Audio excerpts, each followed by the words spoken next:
എസെക്കിയേലിന്റെ പുസ്തകം 37 അധ്യായത്തിന്റെ 4-ാമത്തെ വാക്യം. അവൻ എന്നോട് കൽപ്പിച്ചത്, നീ ഈ അസ്ഥികളെ നോക്കി അസ്ഥികളെ കുറിച്ച് പ്രവചിച്ച് അവയോട് പറയേണ്ടത്, ഉണങ്ങിയ അസ്ഥികളെ യഹോവയുടെ വചനം കേൾപ്പീൻ. ഉണങ്ങിയ അസ്ഥികളുടെ താഴ്വരയിൽ നിൽക്കുന്ന എസെക്കിയേലിനോട് കർത്താവ് പറഞ്ഞു, ഈ അസ്ഥികളെ നോക്കിയിട്ട് ഉണങ്ങിപ്പോയ അവസ്ഥയെക്കുറിച്ച് സംസാരിക്കാതെ അതിൻ്റെ മേൽ സാധ്യതയില്ലാത്ത, അതായത് ജീവൻ വെക്ക് എന്ന് പറയുവാൻ സാധ്യതയൊന്നുമില്ല, പക്ഷെ കർത്താവ് പറഞ്ഞു ആ ജീവൻ ഇല്ലാത്തത് ജീവൻ വെക്കുവാൻ കൽപ്പിക്കുവാനാണ് എസെക്കിയേലിനോട് പരിശുദ്ധാത്മാവ് അല്ലെങ്കിൽ കർത്താവ് കൽപ്പിക്കുന്നത്. അത് എസെക്കിയേലിന്റെ വാക്കല്ല പറയാൻ പറഞ്ഞത്, ദൈവത്തിന്റെ വചനം പറയാനാണ്. അപ്പൊ അവിടെ നിന്നുകൊണ്ട് നമ്മൾ നമ്മുടെ ജീവിതത്തിലേക്ക് നോക്കുക.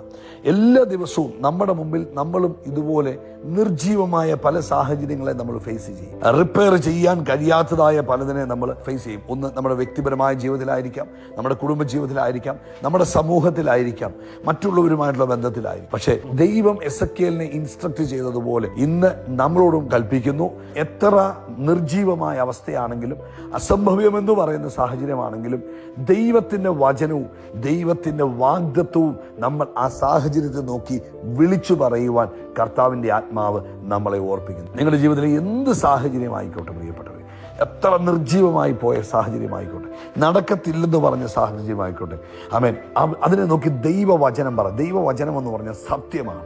സൗഖ്യത്തെ കൽപ്പിക്കുക, സമാധാനത്തെ ഡിക്ലെയർ ചെയ്യുക, അവൻ ദൈവിക പ്രൊവിഷനെ ഡിക്ലെയർ ചെയ്യുക. അങ്ങനെ വരുമ്പോൾ നമ്മുടെ ജീവിതത്തിൽ നമുക്ക് അത് അനുഭവിക്കുവാൻ കഴിയും. നിങ്ങളുടെ ജീവിതത്തിലെ ഉണങ്ങിയ അസ്ഥി എന്താണെന്ന് കണ്ടുപിടിക്കുക. എന്താണ് ഉണങ്ങിയ അവസ്ഥകൾ? അതിനെ നോക്കിയിട്ട് ദൈവത്തിന്റെ വചനത്തെ സംസാരിക്കുക, ദൈവവചനത്തെ അതിൻ്റെ മേൽ ഡിക്ലെയർ ചെയ്യുക, അതിൻ്റെ മേൽ ദൈവിക ആമേൻ യഥാസ്ഥാപനത്തെ ഡിക്ലെയർ ചെയ്യുക. അത് തന്നെ വിശ്വസിക്കുക. അത് നിശ്ചയമായിട്ടും നിങ്ങളുടെ ജീവിതത്തിൽ സംഭവിക്കും. ജീവൻ റിലീസ് ചെയ്യുക.